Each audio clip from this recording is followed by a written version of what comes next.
Morning, guys. Kurt from Time Machine Transport. Saturday morning, I'm in Provo, Utah. Taking a load of concrete forms down to Bakersfield, California. Anyways, I stopped over here by Provo, Utah yesterday afternoon. I needed to buy a Sawzall for some stuff on my truck, some boards.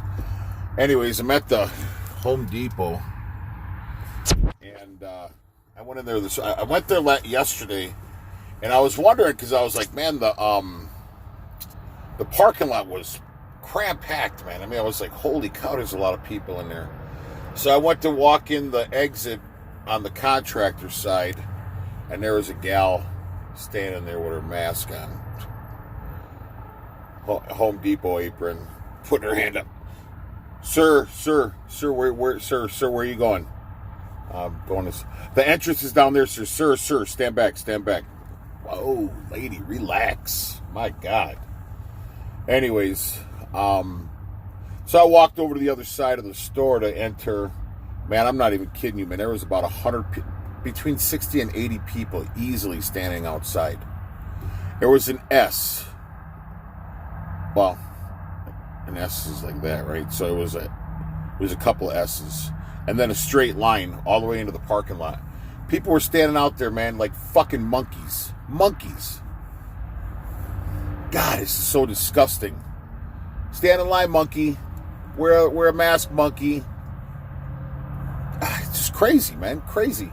So anyways, there's no way in hell I'm standing in that line, man. I got better things to do.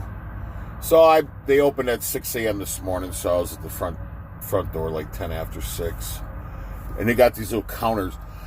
They got a person at the front and a person at the exit. And they got an armed guard there at the entrance.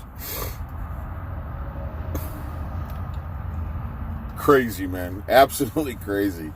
But so they count you when you come in the store, and then they count you when you leave. And the people in there, they were like, not everybody had masks. A good majority of people had. I mean, of course, all the workers. But even that's stupid. Actually, no, not all the workers. There was actually a guy in electrical. I had to buy an extension cord, too, and he didn't have a mask on. So maybe they make it not mandatory, which would be awesome. But anyways, but the other people that were wearing masks were literally like giving me like the dirtiest looks. Bitch, don't mean mug me. You know who I am? I just couldn't believe it, man. I'm not 100% sure, but when I was looking at, because I was debating whether to buy a hardwire one or a cordless one, and I'm like, I'll just buy the hardwire one. I got a power inverter in my truck, but as I'm turning, there was a guy that I saw over by the gloves, and I was he had a mask on, and I unless I'm hallucinating, I swore he took a picture of me. Because I'm a YouTube celebrity, right? No, I think he literally took a picture of me, and probably, just like I take pictures, there was a guy over here standing right over there by that tree. And he came out of the store wearing his mask. Sat over there by that tree on the curb with the mask on. By himself. Crazy. Anyways, so I just, that was kind of what the video was about. It's complete lunacy, man. Go ahead, monkey. You can do this, monkey. Don't do that, monkey. You can do that, monkey. And the monkeys are doing whatever. I'm not wearing a mask, man. I won't wear a mask. And that on that point, there's probably going to be some sort of serious false flag. And I wouldn't say a false flag, but there's going to be a shooting somewhere soon, guaranteed. A large one. And it's going to be at a store. It's going to be at another store. Because my blood pressure went up just in that little bit of, sir, stop, sir. Where are you going? Sir, what are you doing? No, you can't come in this way, sir. It's gonna happen. There's gonna be a large mass shooting. Guaranteed. Because they're pushing people's buttons. They're pushing my buttons. But I'm not going to go anywhere and do anything so ridiculous as that, and stupid. I had to start. It's just stupid. Anyways, something's going to happen. Guaranteed something's going to happen. So, I watched BP Earthwatch the day before yesterday. And I did a video on this on my tablet, but I don't know why it's not downloading. So, I'm redoing the video right now. So, there was a test done in Indonesia. 780 patients. Blood work was taken from all of them. And they found that, and they were all infected with this virus. And they did multiples, looked for multiple things or whatever. And they said that the people that fared the best had large amounts of vitamin D or a significant amount of vitamin D in their system. Sarah, my wife, if this is the first time you watch one of my videos, my wife's an RN. She had another RN friend, she's a nurse practitioner now, that said that vitamin D and zinc are really important for your system, I guess. And this is, I guess, people that have vitamin D fare very well. So the people, when they did the 780 tests, the people that were extremely sick and died had very little, if no, vitamin D in their system. I don't know if it's possible if you can never have vitamin D in your system. I don't know if I'm not a medical doctor, obviously. But so the people that fared very well had significant amounts of vitamin D in their system. And that's the reason why I wanted to do the video with the sun on me, because I'm getting a lot of vitamin D. So it makes you think, okay, if people are faring much better by ingesting vitamin D, and I guess according to Amanda, the nurse practitioner, zinc is good for you as well on this. I take vitamin C, I take elderberry and monolaurin. Monolaurin's a coconut capsule pill. And I've been all around the country, man. I mean, knock on wood, man, I'm good. But yeah, so I figured I'd do it with the sun on me because I'm absorbing natural vitamin D. And vitamin D, I guess, well, I didn't know why vitamin D was in milks or larger amounts, and they have some milk that says vitamin D or whatever. Sarah had told me that, and I know I'm going to screw this up, so my wife's going to be shaking her head like, Kurt, you're an idiot. I love you. Bye. Or hi. They put vitamin D in milk because it helps break down the calcium, I guess, in your liver. I think, yeah. Vitamin D is put there to work with calcium I think to break it down or something. That's the reason why it's got vitamin D. I didn't know that. My wife told me that. So, obviously you can take vitamin D by orally, or what, I don't know if you can inject it or whatever. Probably not a wise suggestion, but anyways, or you can get it by the sun. Is the natural way to get it. My question is, why isn't the government, if they're so concerned with this, why are they not mailing everybody in the nation vitamin D and doing commercials on vitamin D? Vitamin D does this, and if this 780 people in Indonesia, if they found that the people fared very well, had vitamin D in their system, and the people that didn't were extremely sick and died, had no vitamin D in their system. So wouldn't you say as the government, hey man, let's get out vitamin D? I don't know if you can be allergic to vitamin D, but it doesn't, I mean, it's not like peanuts, like a little baby eating peanuts and fucking throat swells up and, whatever. But I don't know if you can be allergic to vitamin D. I don't know. But also, that would explain why they're not letting us go outside, why they're not letting us go on the beaches, why they're not letting us go in the parks. So we can't get that. We can't get that sun. We can't get that vitamin D. That's pretty wild. Because obviously, if you don't know this, sit outside, absorb that sun, man, and go see. I of course I'm fortunate. I mean, but I was a general contractor for years, 08, 09. I lost everything. Hundreds of thousands of dollars were owed to me and whatever. But so I became a truck driver. We had a few trucks and I shop in Burlington. But I'm fortunate. I get to see the country, man. And, you know, all these people. And the unit I served was an airborne unit. It's called the ABCT, the Airborne Battalion Combat Team in Vicenza, Italy. And itch on my nose. I'm not picking my nose. I have an itch. And pollen or something. But so I was part of NATO. So I got to see a lot of Europe. A lot of Europe. We trained 9 months out of the year in foreign countries.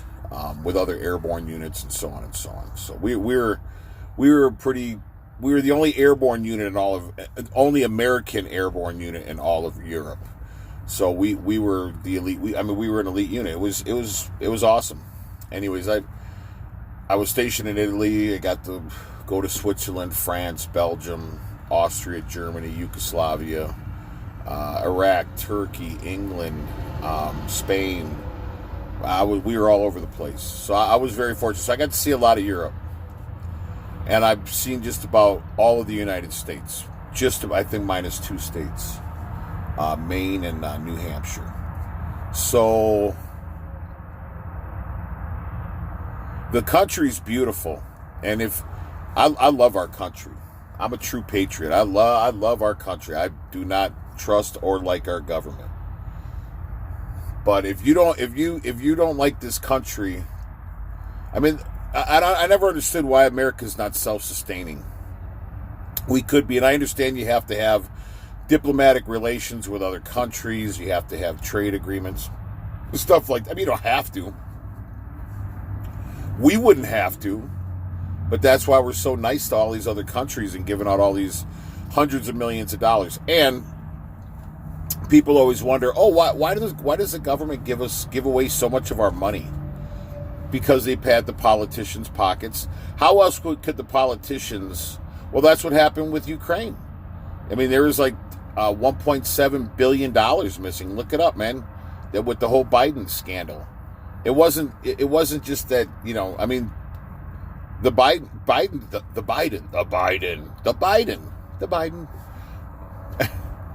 Anyways, but that's why we give out we give out a significant amount of money to other countries, and that's why we do it, because these politicians need to find a way to pad their pocket. So they take a little off the top, 1 for them, 1 for me, 2 for them, 1, 2 for me, 3 for them, 1, 2, 3 for me. That's how it works, man. And if you don't believe that, you're blind. You're these people wearing these face masks. So anyways, if you're in an area like Niagara Falls or Keystone, North Dakota, or Keystone, South Dakota, or Rushmore is, go see Yellowstone. And I know it's difficult now, but if you have the means or whatever, go see this beautiful country, man. You know, if you don't like this country, shame on you.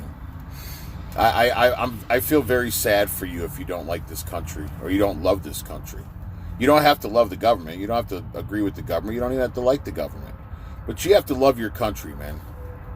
You have to love your country. And if you don't, I'm very sad for you. Very sad for you. You've never seen this country the way that I've seen it then. If you dislike this country and you've seen the country like I have, well, then you have your own reasons.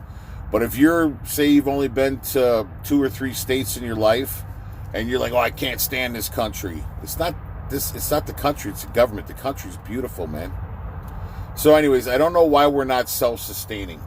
we have some of the smartest people in the world here, because why are they here? Because I mean, they could be Chinese, Japanese, Ukrainian, Russian, Swedish. I'm just saying they could be from any other country, but they want to come here. Why? Because it's the land of the free. It's a home of the brave. It's the opportunistic way, and it's the living the American dream. I mean, it's a saying, man.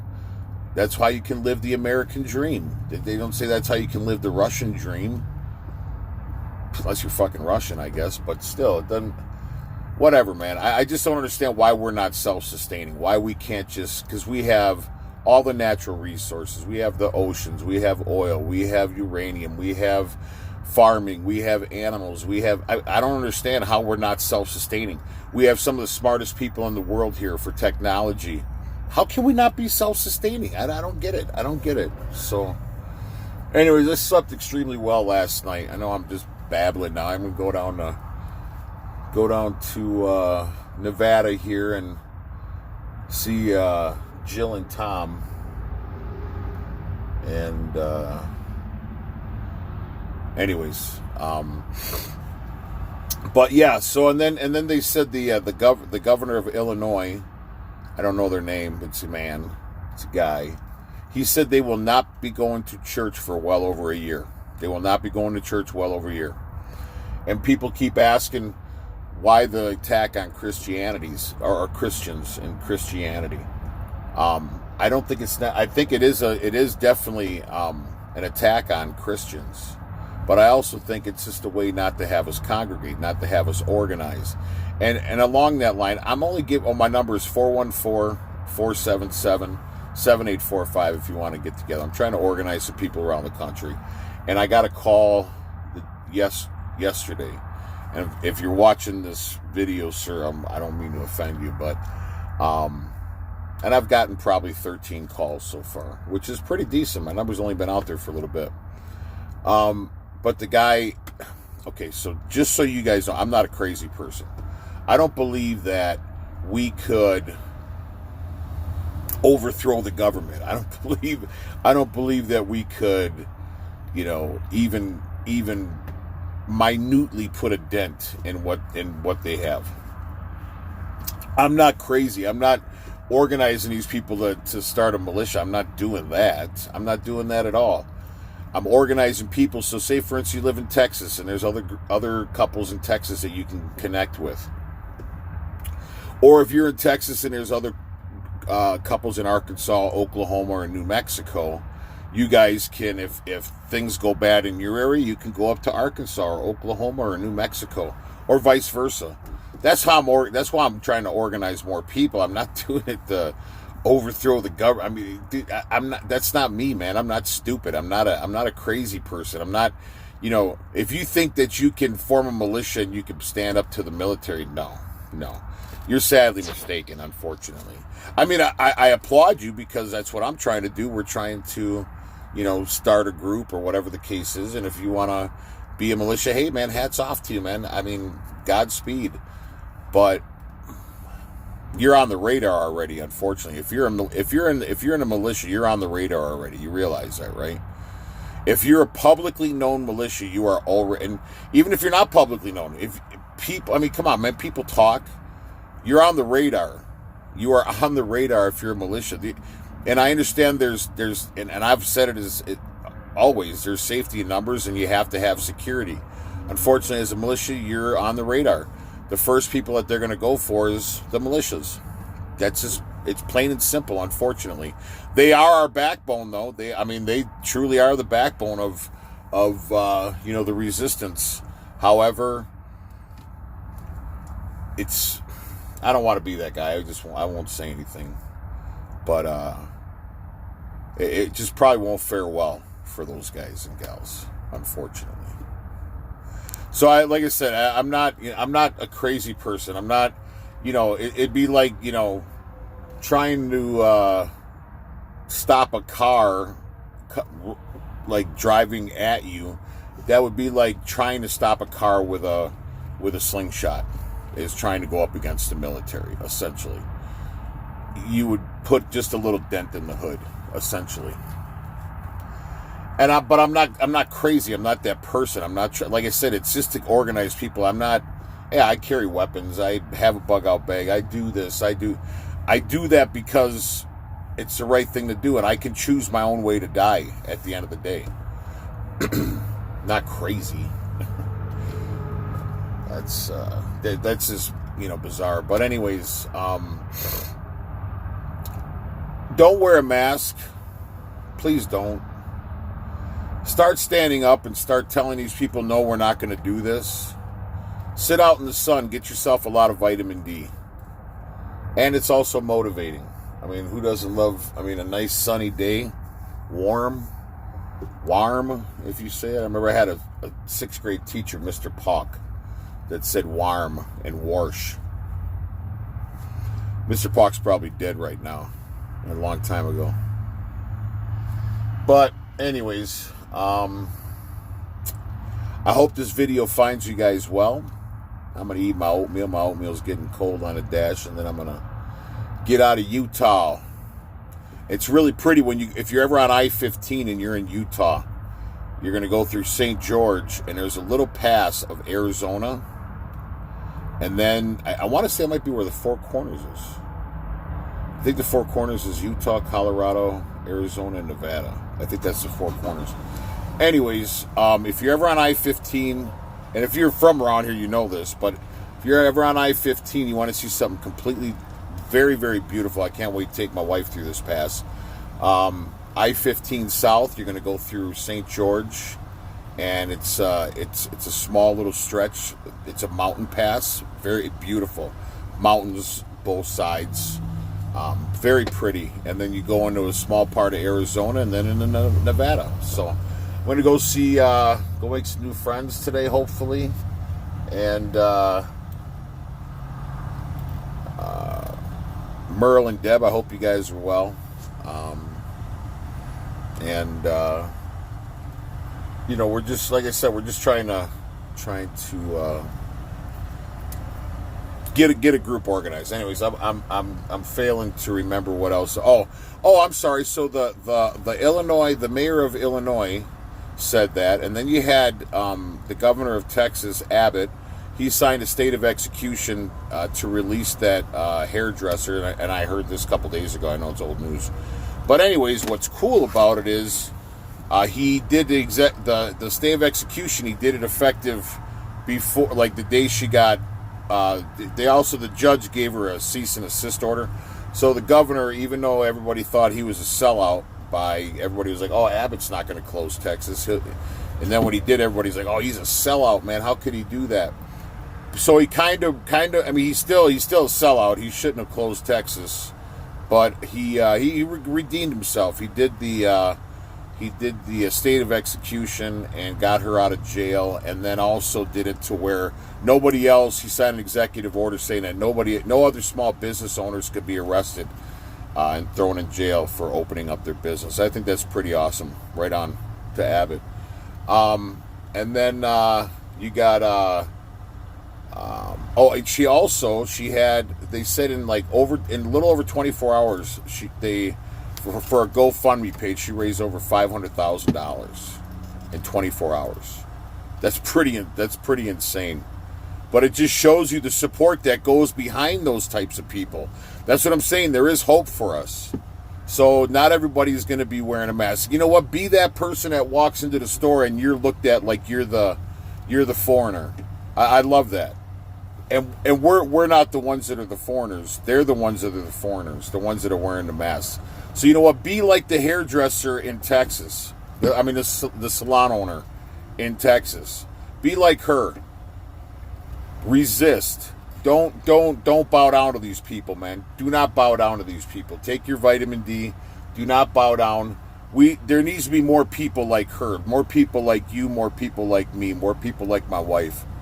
The people that are saying, we're not going to let this happen. You're not going to do this to us.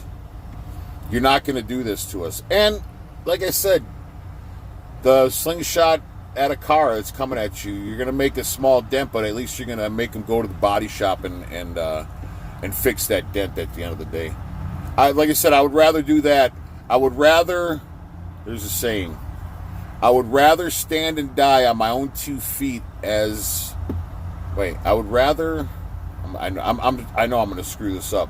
Roy Potter just said it. I would rather stand on my feet and die as a free man than bow down on my knees and exist as a slave. That's not verbatim, but that's the gist of it. I would rather stand on my feet and die as a free man than be on my knees and serve as a slave. We need to do that, man. We need to get more people like this. Don't wear your masks, man. You know, if you cough, during the flu season, they didn't wear masks. And people, you know, everybody was out. When you coughed like, you know, you didn't cough into your hands. You didn't touch people that touch their face. Yeah, you're going to get sick. But I always make a conscious effort, even during flu season. My wife, when she touches an elevator butt, she hits it with her elbow. It's flu season, whatever the case is. My point is, let's be like the salon owner, man. Let's stand up. Let's resist. Hopefully this video finds you well. Have a great weekend. Ciao.